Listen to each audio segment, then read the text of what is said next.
Hello, this is Real World Audio to brighten up your day. And today I'm touching on a very curious subject, and I think this will be like great news to most of you because the message is that the true barrier to mate low efficiency loudspeakers with single-ended triodes or other low power amplifiers is actually not the efficiency but the parts quality, because all the low efficiency does, it will limit the peak volume you are getting out of your system.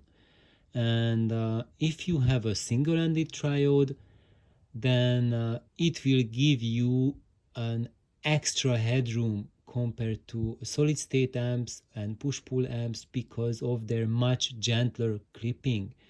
Because when you read and look after this subject, how much peak SPL capacity do you need to enjoy music at your home, then you will find out that you actually need much higher SPL than you listen to at, because you need those extra dBs for the transients. And if you have those high energy transients, that requires that extra capacity. If not, then you will have a serious compression in the sound.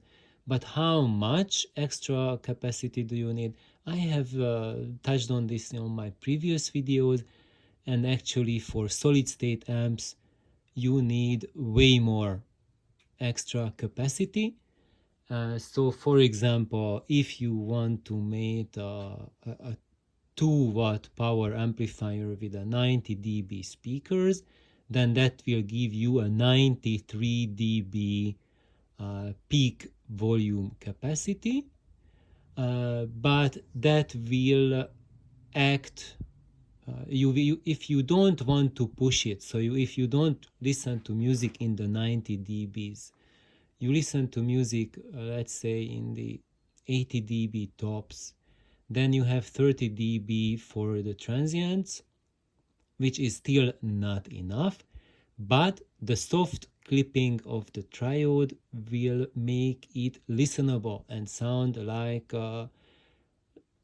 as a more natural music, and it will have the effect as if the room is working with the amplifier to make things work. If you have a similar situation with a solid state amplifier, there you will have extremely nasty clipping, and that will make it super harsh and unlistenable. So that's why we have solid state amps in the 100 watts or more than 100 watts driving modern speakers. However, so this is one thing. So actually you don't need that much peak SPL capacity. So you either go for a higher peak SPL capacity in a solid state situation, or you can go with a lower peak SPL capacity with a single-ended triode or push-pull situation.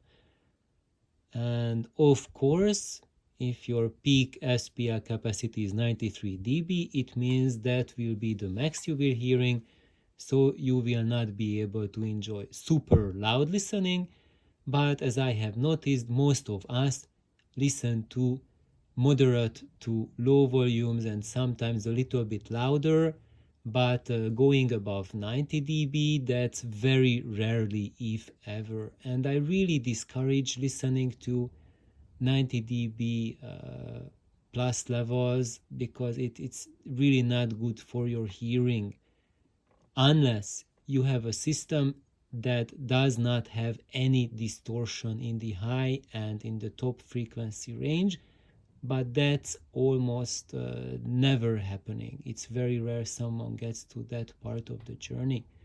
So I would say that the lowered SPL peak capacity is not a big issue, because most of us will listen to between 50 to 65 dB average volumes.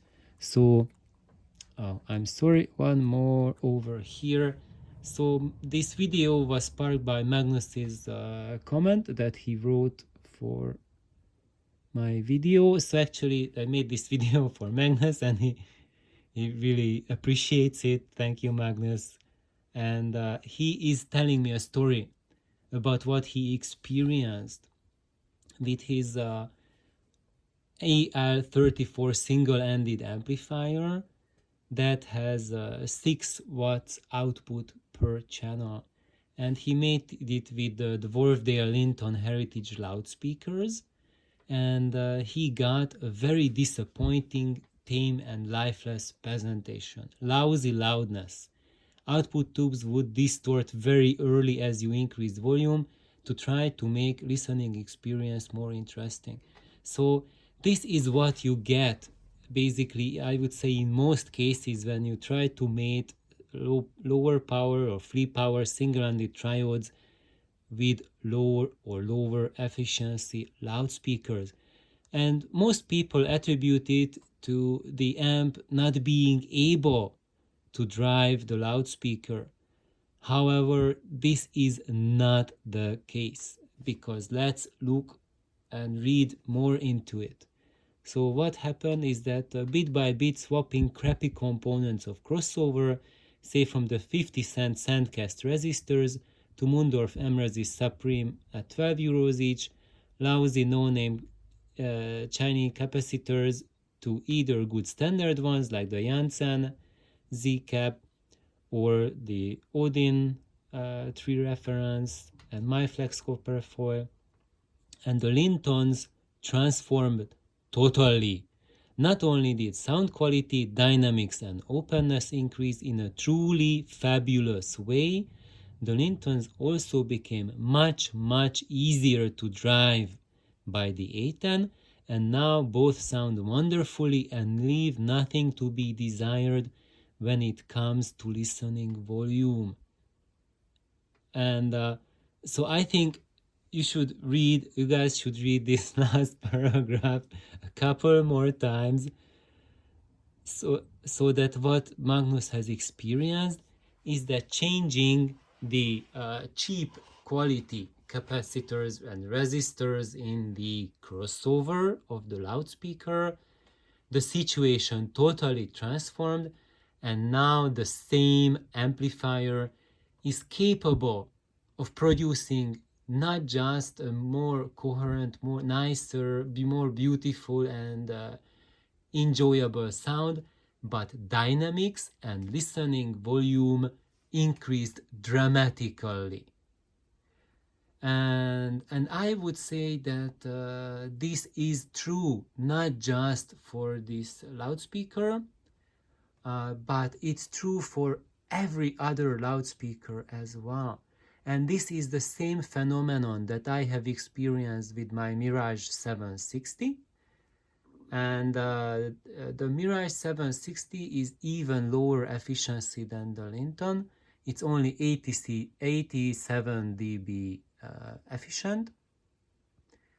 And when I tried it with the stock crossover to drive with my amp that can deliver less than 4 watts into them, then it sounded truly disappointing. It was like a really muddy sound. The volume was almost negligible. So kind of like my cell phone played louder than the 4 watts with the unmodified Mirage 760.